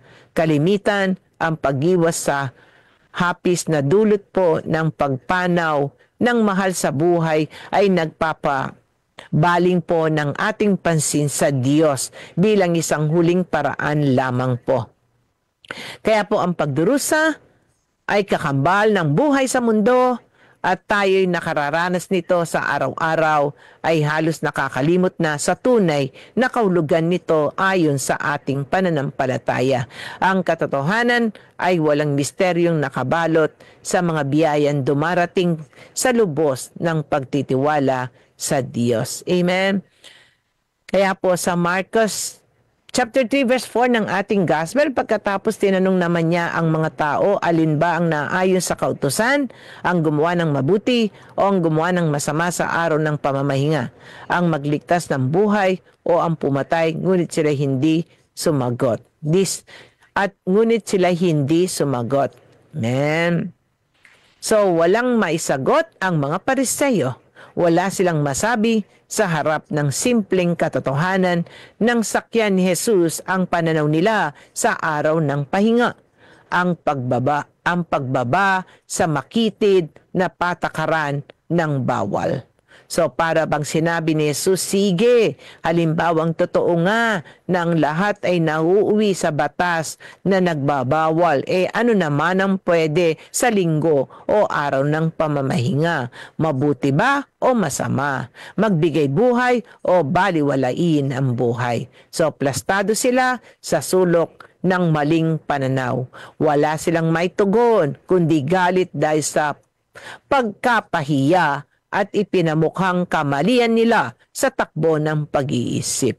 Kaya nakagugulat ang makahulugang katanungan ni Jesus. Malinaw ang direksyon at nakapagtuturo ng aral, kaya hindi natin may kakaila masasagot ito kahit ng isang bata. Diba? Nagtanong po siya, o anong pwede sa linggo o araw ng pamahinga, yung mabuti o masama? Natural, mabuti kahit sa bata, mabuti ang sasagot. Amen. So, mga kapatid, na sa gospel po, dito sa verse 4 po, nagtanong ang Panginoong Hesus, ano ang ipinahintulot sa araw ng pahinga? Gumawa ng mabuti o gumawa ng masama? Magligtas ng buhay o pumatay? Tinanong ito ng Panginoon dahil masyadong nababahala ang mga Pariseyo sa madalas niyang pagpapagaling ng mga may sakit sa araw ng pahinga, tulad ng pagpapanumbalik niya ng buhay sa isang taong di may galaw ang kamay. Ang tanging naiisip nila ang paglabag ni Jesus sa batas. Wala silang pakialam sa kapakanan ng taong nangangailangan ng buhay na gumaling ito. Wala silang pakialam. Kung naunawaan lang sana nila ang malasakit ni Jesus sa pagtataguyod ng buhay ng bawat tao, hindi sana sila ganito kahigpit. Pero bulag at bingi sila sa kabutiang loob ng Diyos dahil mas mahalaga sa kanila ang hindi makataong pagtupad ng batas. Galit at awa naman ang naramdaman ni Jesus sa kanila. Galit dahil sa matigas nilang puso. Awa naman dahil nakita ni Jesus kung gaano kalaki ang agwat ng tunay na pananampalataya sa kanilang puso. Kaya lagi po natin tandaan, itinakda ang araw ng pamamahinga para sa kabutihan ng tao. Ang araw ng pamahinga ay tinakda ng Diyos bilang isang pagpapala para sa mga tao. Ang araw na ito, tayo ay titigil sa lahat ng ating pang-araw-araw na gawain. Sa halip ay dapat tayong sumamba sa Diyos at hangarin ang pakikipag-ugnay sa Diyos upang mapanatili natin ang ating sarili sa malusog na pangangatawan at sa espiritual na kalakasan at sa pagpapanibagong sigla. Kaya anong sabi sa Isaiah chapter 58 verse 13 to 14, sinabi pa ni Yahweh, inyong igagalang ang takdang araw ng pamamahinga. Huwag kayong gagawa para sa pansariling kapakanan sa araw na banal. Sa araw na ito'y mamamalagi kayo at huwag maglalakbay o gagawa o mag-uusap ng tungkol sa mga bagay na walang kabuluhan. At kung magkagayon, madarama ninyo ang kagalakan ng paglilingkod sa akin. Bibigyan ko kayo ng karangalan sa harap ng buong daigdig at tatamasahin ninyo ang kaligayahan habang naninirahan sa lupaing ibinigay ko sa ninuno ninyong si Jacob. Mangyayari ito sapagkat akong si Yahweh ang nagsabi nito. So, ang mga taong nagwawalang bahala sa prinsipyo ng araw ng pamamahinga ay gumagawa ng gayon sa sarili nilang kapahamakan. Amen? Kaya mga kapatid, tingnan natin ang ating sarili. Tinatangkilik ba natin ang mabuting gawa ng ating kapwa? Gaano kalaki ang ibinibigay nating konsiderasyon? Baka naman naiinggit ka, kaya sisiraan mo siya. Mas nababahala ba tayo sa mga detalye ng ipinag-uutos kaysa mismong buhay ng tao na dapat natin tulungan? Pag nilayan natin ang mga katanungang ito, mga kapatid, para maitama natin ang ating mga pinapahalagaan po sa buhay. Hindi nga ba't mas mahalaga ang iligtas ang buhay ng ating kapwa kaysa matali na lang tayo sa batas? Si San Pablo po mismo ang nagsabi na maganda nga ang pagmalasakitan lagi ang mabuti dahil sa mainam na layunin. Kaya lagi natin ipanalangin po sa Panginoon na magkaroon nawa tayo ng pusong mahabagin, mapagmahal at lakas loob na panindigan ang buhay. Amen? Kaya po sa araw na ito, anong mabuting bagay ang maaring gawin ng bawat isa sa atin bilang pakikiisa sa Diyos ng buhay at pagmamahal? Gumawa ng mabuti. Kaya sa verse 5 po tayo, tinignan ni Jesus ang taong nakapaligid sa kanya, galit at lungkot ang naramdaman niya dahil sa katigasan ng kanilang mga puso. Pagkatapos sinabi niya sa may sakit, iunat mo ang iyong kamay. Inuunat naman ng lalaki ang kanyang kamay at ito'y gumaling. Hallelujah, hallelujah. Napakabuti ng Diyos. Gumaling. Amen. Itong isang lalaking paralisado ang isang kamay dahil mahal siya ng Diyos. Pinagaling po siya. Pinagaling ni Jesus ang tuyot na kamay ng lalaki. Ang mga Pariseo at iba pang mga Hudyo ay inilagay niya sa kahiyan nang ilantad niya ang kanilang pagpapaimbabaw at kawalan ng pag-ibig. Iniisip nilang nilalabag ni Jesus ang tuntunin tungkol sa araw ng pamamahinga. Hindi na nila mapagpapasensyahan ang manggagamot at gurong ito mula sa Nazareth, si Jesus. Kaya ang galit ni Jesus po ay nagpapahiwatig ng kanyang puot at di pagpayag sa lahat ng kalikuan at kawalan ng katarungan. Kaya ano sabi sa Hebreo chapter 1 verse 9, katarungan iyong mahal sa masamay na mumuhi. Kaya naman ang iyong Diyos, tanging ikaw ang pinili. Sa mga kapatid na katarungan, dapat tayo po'y makatarungan. Amen. Sa masama na mumuhi po tayo. Bagamat dapat itakwil ng mga Kristiyano ang galit na walang katuwiran po dahil maliwanag po sa Galatia chapter 5 verse 20 po, Colossus chapter 3 verse 8. Basahin po natin. Galatia chapter 5 verse 20, pagsamba sa Diyos-Diyosan, pangkukulam, pagkapuot sa isa't isa, pag-aaway-away, pagseselos, pagkakagalit at kasakiman, pagkakampi-kampi at pagkakabahabahagi. Mga kapatid. So, sabi rin po sa Colossus chapter 3 verse 8, ngunit ngayon itakwil na ninyo ang lahat ng galit, poot at sama ng loob. Iwasan na ninyo ang panlalait at malaswang pananalita. So utos po sa atin na itakwil na po natin ang lahat ng galit, poot at sama ng loob. Mahalin na natin ang ating kaaway. Iwasan na ninyo ang panlalait at malaswang pananalita. Tunay nga pagtulad po kay Jesus ang magalit sa kasamaan po. Na kailangan magalit tayo na may pagmamahal.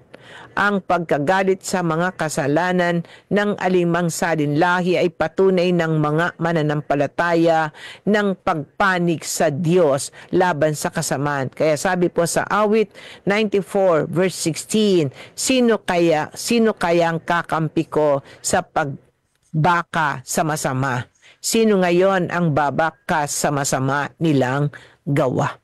Amen. So, pumanig tayo sa Diyos dahil siyang mabuti. Amen. Sa last verse po, mga minamahal kong kapatid, umalis ang mga Pariseo at agad nakipagsabuatan sa mga tagasunod ni Herodes upang may papatay si Jesus. So, nagiging bantog na si Jesus po kasi, no? At sumunod sa kanya ang lahat ng tao. Sumusunod na po sa kanya ang lahat ng tao. Natatakot ang mga Pariseo na mawala ang kanilang karangalan at kapangyarihan sa paningin po ng mga tao. So, nag-aalim po yung puot ang nagatid sa kanila na makipagkasundo sa kaaway na mortal ang mga kampo ni Herodes para pagplanuhan ang pagliligpit sa iisa nilang kalaban, walang iba kundi si Jesus. Kaya nakipagkasundo po sila sa mga kampo ni Herodes para patayin siya. Nais ng Diyos na tayo ay maging banal dahil siya ay banal. Dahil sabi nga sa Leviticus chapter 20 verse 7, ilaan ninyo sa akin ang inyong sarili at magpakabanal kayo sapagkat akong si Yahweh ang iyong Diyos. Amen? So ito'y mahirap na responsibilidad po sa gitna ng mga nakapaligid po na mga tukso. Ang kasalanan po na kaakibat ng ating pagiging tao ay patuloy po na humahatak po sa ating pababa. Isang dakilang balita kapag ang isang tao ay tumanggap kay Hesukristo bilang Panginoon at tagapagligtas, siya ay isang bagong nilalang na. Kaya maliwanag po sa 2 Korinto chapter 5 verse 17, kaya't kung nakipag-isa na kay Kristo ang isang tao, isa na siyang bagong nilalang, wala na ang dati niyang pagkatao, sa halip ito'y napalitan na ng bago. So dahil dito, tayo po'y may katiyakan na tayo'y bago na kay Kristo at kaya nating maging matagumpay sa ating buhay Kristiyano dahil ang banal na Espiritu ang palaging gumagabay sa atin. Maaari na tayong mamuhay ng nakalulugod sa Diyos. Ang relasyon natin sa Diyos ay dapat pareho din sa lahat ng aspeto po ng ating buhay. Maging ito man ay sa pamilya at mga kaibigan, mga kapatid sa simbahan, mga kakilala, sa ating mga katrabaho, sa ating negosyo, o maging sa ating mga interes at hobbies po. Kailangan maging matatag tayo sa ating mga pagkilos, pananalita, pag-iisip at pakikitungo sa iba dahil tayo ay inuutusan na huwag makiayon sa takbo ng mundong ito. Kaya sabi sa Roma chapter 12 verse 2, huwag kayong makiayon sa takbo ng mundong ito, mag-iba kayo sa pamagitan ng pagbabago ng iyong pag-iisip upang maunawaan ninyo ang kalooban ng Diyos, kung ano ang mabuti, kalugod-lugod at ganap na kalooban niya. So mas magiging madali ito po habang ginagawa natin ang iba't ibang spiritual discipline po. Tulad po ng pag-aaral ng salita ng Diyos. Yan, pag-attend po ng mga gawain ng Panginoon, pananalangin, pag-aayuno, pag-attend ng mga religious seminars, pagsamba sa Diyos, at iba pang mabubuting gawain po. Magkaroon ka ng pananampalataya sa Diyos, magsimba at magbasa ng Biblia para marami kang matutunan na aral na may sasabuhay mo at may babahagi mo sa iyong kapwa. Ang mga salita ng Diyos ang maggagabay sa iyo, kapatid, upang maging mabuting tao. Ang isang malalim na relasyon po sa banal na Espiritu ang magbibigay sa atin ng sensitibong konsensya po na gawin ang mga bagay na tama. So kapag palagi tayong lumalapit po sa Diyos, mababago ang ating pamumuhay, hindi ito magiging automatic po. At minsan po makararanas ka ng kabiguan. Pero ganun pa man mga kapatid, lagi natin tandaan na may katiyakan tatapusin niya ang mabubuting bagay na pinasimulan niya sa ating buhay. Kaya sabi sa Filipos chapter 1 verse 6, natitiyak kong ang mabuting gawang pinasimulan sa inyo ng Diyos ay kanyang lulubusin hanggang sa araw ng pagbabalik ni Jesucristo. So, ang pinakamainam po para mamuhay bilang isang Kristiyano, gawin po ito, ang sinasabi sa 1 Corinto chapter 10 verse 31, kaya nga kung kayo kumakain o umiinom o anuman ang ginagawa ninyo, gawin ninyo ang lahat sa ikararangal ng Diyos. Na sa lahat po ng gagawin, gawin ito para sa kalwalatian ng Diyos. So bilang tao, tungkulin natin ang maging makatarungan upang magkaroon ng mapayapang buhay. May sa katuparan natin ito sa ilang paraan po. Una, maging patas sa kapwa, laging isang tabi ang sariling interes at isipin ng iba, at ang pagiging patas, huwag man lamang para maging komportable lamang. Ikalawa, laging pumanig sa kung ano ang tama. Kung may mga katiwaliang nakita, huwag magpasuhol o manahimik. Tulungan ng kapwa upang makamit ang katotohanan. Huwag nang konsentihin ang mga maling gawain. Sa panghuli, huwag magpapasilaw sa anumang alok ng masasamang loob. Ang ginhawang dulot nila ay pansamantala lamang. Kailangan pangalagaan ang reputasyon at ang kapakanan ng kapwa. Wala pa rin kasing ginhawa sa pakiramdam ang gumawa ng tama, mga kapatid. Amen. Ang gumawa ng tama. Amen. So, mga kapatid, napakaputi ng Diyos na napagnilayan po natin ang kanyang gospel. Kaya po, pagnilayan po natin to, ang mabuting gawa ayon sa Biblia. Yan. Para mabatid natin kung mabuti ba ang ating ginagawa. Baka akala natin mabuti ang ating ginagawa tapos pala hindi. So mahalaga ang paggawa ng mabuti. Maraming mga taong naniniwala ng kanilang ikaliligtas ay ang paggawa ng mabuti sa kapwa, sa sarili at sa Diyos. Para sa iba, sapat na ang maging mabuti at mabait sa kapwa. Subalit, ito nga ba ang kagustuhan ng Diyos para sa ating mga tao? Ano ba ang mabuting gawa na ipinagagawa sa atin mga tao? Kung tatanungin natin ang Biblia, ang tao ay nilalang para sa mabubuting gawa. Sabi nga po sa Efeso chapter 2 verse 10, sapagkat tayo nilalang ng Diyos nilikha sa pamagitan ni Kristo Jesus upang iukol natin ang ating buhay sa paggawa ng mabuti. Iyan ang layuning pinili ng Diyos para sa ating nung una pa man. So napakaliwanag mga kapatid. Amen. Hindi pa man tayo nilikha ay nakahanda na ang daan na dapat nating lakaran. Sa makatuwid ay ang mabubuting mga gawa. Subalit ang mabuting gawa ayon sa Biblia hindi gaya po ng iniisip nating mga tao. Hindi lahat ng mabuti para sa tao ay mabuting gawa para sa Diyos. Amen? So ang mabuti para sa Diyos ay ang kanyang mga kautusan lamang.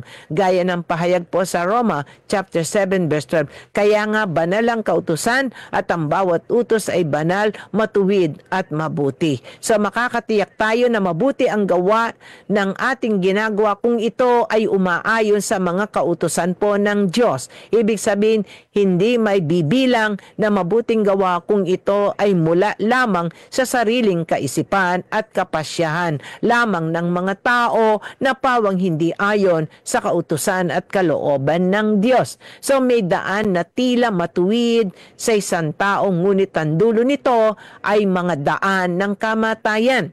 Dahil sabi nga sa Kawikaan chapter 14 verse 12, may daang matuwid sa tingin ng tao, ngunit kamatayan ang dulo nito. Ibig sabihin, hindi lahat ng inaakala ng tao na matuwid o mabuti ay patungo sa kaligtasan. Kadalasan ito ay patungo sa kapamakan. Kaya pag nilayan, mabuti kapatid, ay niisip ng tao na mabuti na kahit na may asawang isang lalaki, basta't mayaman, okay na, napakisamahan ito. Yun para sa kanya mabuti. Subalit sa Diyos, sa mata ng Diyos, kapamakan ang kahantungan po ng kasalanan. Amen? Kaya sinabi po ni Apostol San Pablo sa unang Korinto chapter 10 verse 23, mayroon namang magsasabi, malaya akong gumawa ng anuman, ngunit hindi lahat ng ito ay nakakabuti. Malaya akong gumawa ng anuman, ngunit hindi rin lahat ng ito ay nakakatulong. So maliwanag po, ito ang nagpapatunay na hindi lahat ng naisip nating mga tao na mabuti ay matuwid sa paningin ng Diyos. Amen? Sa Ecclesiastes chapter 12 verse 13, matakot ka sa Diyos at sundin mo ang kanyang mga utos sapagkat ito ang buong katungkulan ng tao. Ikalawang Timoteo chapter 3 verse 15 to 17, mula pa sa pagkabata ay alam mong ang banal na kasulatan ay nagtuturo ng daan ng kaligtasan sa pamamagitan ng pananampalataya kay Kristo Jesus. Ang lahat ng kasulatan ay kinasihan ng Diyos at nagagamit sa pagtuturo ng katotohanan, sa pagtatama sa maling katuruan, sa pagtutuwid sa likong gawain at sa pagsasanay para sa matuwid na pamumuhay upang ang lingkod ng Diyos ay maging karapat-dapat at handa sa lahat ng mabubuting gawain. So, maliwanag po mga kapatid, kung gayon ang salita po ng Diyos, ito ang dapat nating maging batayan kung ibig natin may sagawa ng mga mabubuting gawa. Amen. Purihin ka, O Diyos. Sa Mikas chapter 6 verse 8, ito ang nais ni Yahweh, maging makatarungan ka sa lahat ng bagay. Patuloy mong mahalin ang iyong kapwa at buong pagpapakumbabang sumunod ka sa iyong Diyos. Amen. Unang Pedro chapter 2 verse 21, ang pagtitiis ng hirap ay bahagi ng pagkatawag sa inyo ng Diyos. Sapagkat nang si Kristo ay magtiis para sa inyo, binigyan niya kayo ng isang halimbawang dapat tularan. So nagtiis po ang ating Panginoon para sa ating kaligtasan. So bahagi po ng buhay natin itong pagtitiis para nakikibahagi po tayo sa paghihirap ng ating Panginoong Yesus. Amen. Sa Lucas chapter 2 verse 49, sumagot si Jesus, bakit ninyo ako hinahanap? Hindi ba ninyo alam na ako'y dapat mamalagi sa bahay ng aking Ama? So nawat lagi po tayo, amen, na sumamba sa Diyos. Awit 93 verse 5, walang hanggan o Yahweh ang lahat ng tuntunin mo, sadyang banal at matatag ang sambahayang iyong templo. Amen. Pakibasa na lang po yung unang Timoteo chapter 3 verse 15, mga kapatid. Unang Corinto chapter 1 verse 1 to 2. Amen. Galatia chapter 6 verse 9 to 10. And Pilipos chapter 4 verse 8 to 9 po. Tito chapter 3 verse 14. Mga awit 139 verse 13. Mga taga-Efeso chapter 2 verse 10, Tito chapter 2 verse 14 po, Unang Pedro chapter 2 verse 9, Efeso chapter 5 verse 1 to 2, Efeso chapter 5 verse 3 to 5, Efeso chapter 5 verse 6 to 7 po. Efeso chapter Efeso 5, 8 verse 9 po. Okay, mga kapatid. Okay. Pahayag chapter 19 verse 7, Efeso chapter 5 verse 15 to 16. Dahil nagbadya na po yung oras natin, hindi ko na po napagnilayan yung mga ibang verse po. Man. Handa ko na po tayo dito sa mga nagdagdag ng message po. Amen po. Purihin ka, O Diyos na buhay. Okay po. Sana marami po palang nag-message sa atin. Okay, morning po, sabi ni Sister Geraldine Gomez. Sister Lorna Deterala, mabiyayang umaga po, Sister Lib. Sister Gina Kinson, amen. Sister Emily Paredes, good day, Sister Lib. God bless you more. Salamat po sa heart. Salamat po, Sister Marica de la Cruz, sabi niya, blessed day po, Sister Lid. God bless you more. Salamat kapatid. Brother Sandy de la Cruz Feliciano, salamat, kasama ka namin. Sister Leia, pinupuri ka namin, Panginoong Jesucristo. Salamat sa heart. Sister Lorna de Terala, amen. Sister Corazon Pendre, yan po, kasaming Panginoon. Okay, okay. Sister, salamat sa heart, Sister Corazon Pendre. Brother Romualdo Sakaging, good day yan po, Sister Lib. Mabiyayang araw din sa iyo, kapatid, sa buong pamilya. Sister Roberta Bondok is watching. Salamat, Brother Jonathan Tabuena. See you sa Pampanga tayo ngayon. Brother Jonathan Tabuena, 4th Wednesday today. Amen. Ayan, ikaw ang magtuturo sa mga kwarpo ng Santo Niño de Pampanga. Amen. Sister Melly Brims, salamat po. Mapagpalang araw po sa ating lahat. Thank you, Lord God, for everything. Kahit may pagsubok, need natin din pasalamatan po na lagi tayong pagpalain ni Lord. Salamat, Sister Melly Bream, Sister Connie de la Torre. Amen po. Salamat po sa inyo at nakapakinig na naman po kami ng banal na salita ng Diyos. Amen. God bless po. Kay lobat po ako. Salamat po. Amen. Nalobat siya. Pwede mo namang ulitin sa bahay. Sa Nel Orquesa, God bless po, Sister Lee. Pagpalain po kayo lagi ng Diyos at bigyan lagi ng lakas at presence of mind sa lahat ng inyong ginagawa. Yan. Salamat, kapatid. Sister Beng Bondok, a blessed day to everyone. Salamat po, Lord, sa patuloy kami nakakapakinig ng inyong banal na salita. Amen. Sa aming kapatid na Sister Lib sa paghahig ng balita, mabuting balita. Salamat. Sister Bell Ilaw, salamat Lord sa flu vaccination na ako. Sister Lib, lumalakas ako dahil sa panalangin, pakikinig sa iyong mga paliwanag sa salita ng Diyos. God bless us all. Yes, lumalakas po talaga tayo dahil itong pagkain ng ating kaluluwa. Sister Annalie Kayaban, mabiyayang tanghali po, Sister Lib. Salamat. Brother William Aguilar, salamat sa mensahe. Man, naniniwala ako na mabuti ang Diyos na maghihimala sa buhay mo. Sister Baby Ramos, salamat po. Sister Melly Brims, ayan, inaangking ko na po na magkatrabaho na po ang bunso namin. Yan. Maniwala tayo sa Diyos, sumampalataya tayo na mabuti ang Diyos na ipagkakaloob niya po yung ating pangangailangan na hindi po tayo pababayaan. Amen. Okay, nabasa ko na po itong mga mensahe nyo. Nawa po ay wala akong nakalimutan. Sister Marlene, Senita, ayan, Bonabra is watching. Salamat po. Yan. So, nagbadya na po yung oras natin. Yan. Sorry po, ibanggitin ko na lang pangalan niyo po, ha? Amen. Dahil po oras na po para tayo ay manalangin para sa ating mga kapatid po na may karamdaman. Samahan niyo po ako, mga kapatid. Amen. Mahal kayo ng Diyos na sa bawat lapit po natin, hindi po tayo mabibigo dahil tinutugon niya po ang ating panalangin. Amen. Lahat po kayo na nakikinig, ang dalangin ko ay divine protection po sa inyo. Protection from any diseases, from any virus po na kumakalat. Kalakasan ng pangangatawan, financial blessing para sa kawang gawa, mahaba't masaganang buhay po. At ngayon samahan niyo po ako. Tayo mananalangin po para sa ating mga kapatid po na may karamdaman na sa oras na ito, hirap na hirap po sila. O Lord, kayo mabuting Diyos na sa bawat lapit po namin hindi kami mabibigo. Amen. Dahil pakikinggan niyo po ang aming dinudulog sa inyo, O Lord. Amen. Praise God. Hallelujah. Purihin ka, O Diyos na buhay. Amen. God is so good. Napakabuti po ng Diyos. Amen. Purihin ka, O Diyos. Hallelujah. Hallelujah. Hallelujah. Hallelujah. Hallelujah. Hallelujah. Dakila ka, O Panginoon. Amen.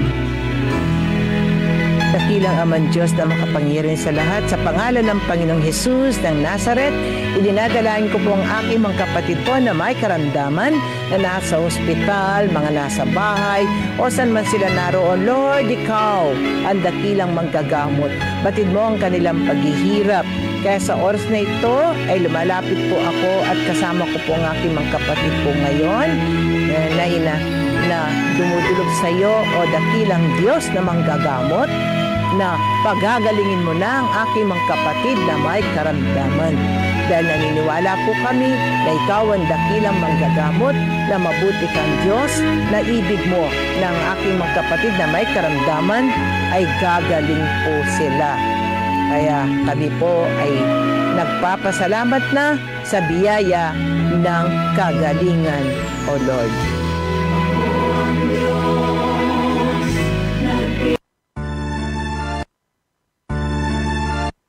Purihin ka, O Diyos na buhay.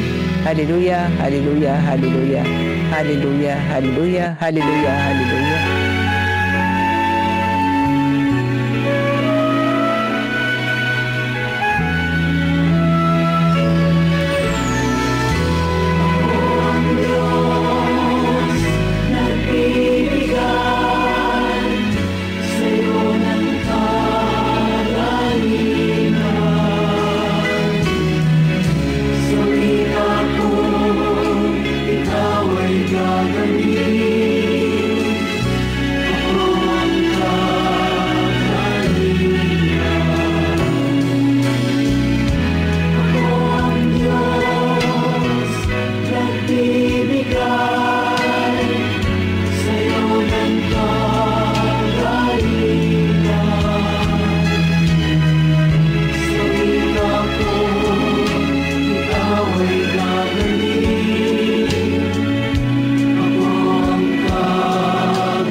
Salamat o dakilang Diyos sa kagalingan na ipinagkaloob mo sa aking mga kapatid. Sa wika mo, sila'y gagaling sa kanilang karamdaman.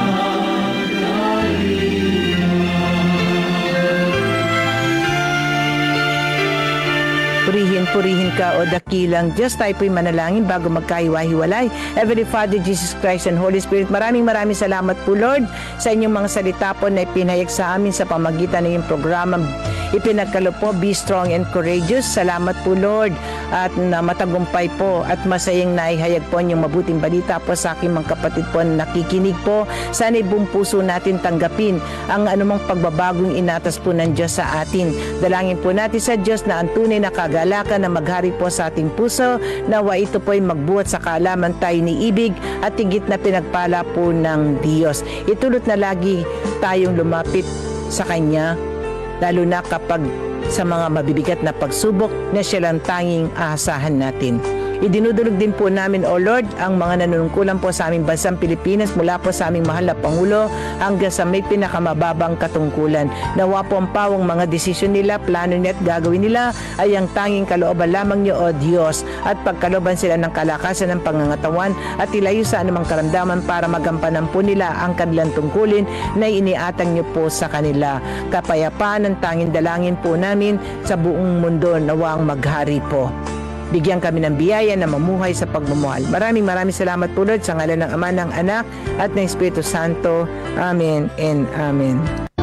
Purihin ka, O Diyos na napakabuti. God is so good. Amen. Dahil sa loob po ng 2 oras, sinamahan po tayo ng Diyos. Amen. Purihin ka, O Diyos. Amen. Sister Lip Kapulimansano po ipasamantalang nagpapaalam. Kolobin po ni Lord, muli po sa Friday, sama-sama po tayo para sa programang Tawag na Tutugon ng Diyos. Itiwala mo kay Yahweh yung mga gagawin at magtatagumpay ka sa lahat mong layunin. Bye-bye po. God bless us po. I love you with the love of the Lord po.